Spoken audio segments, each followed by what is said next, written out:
They're like the size of a draft horse, Okay. a working horse. But they're still big, but they're taller. They're taller, but they can move through the woods, and even thick woods, with amazing quietness.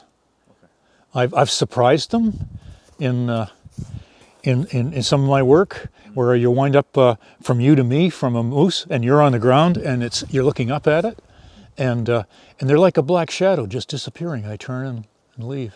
So, can you explain for people who don't know, like why is it the case that moose need a combination of trees, not just like a specific? Okay, well, Like, why a combination is it necessary for them?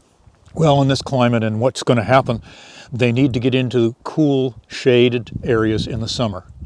And also they need to get aquatic plants have some of the more compounds that they use. If you're a female, you're probably going to be pregnant all winter. And if you're a male, you've got to grow a pile of horns to impress the ladies. So there's a lot of demand on their bodies, and they need a lot of nutrition.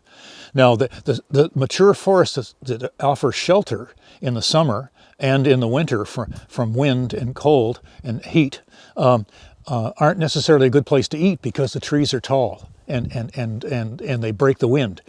So what they need is a basic continuum, an area that's mostly a matrix of mature forest with patches of young forest where they can browse.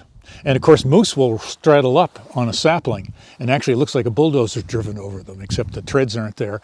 And so they need young trees for browsing.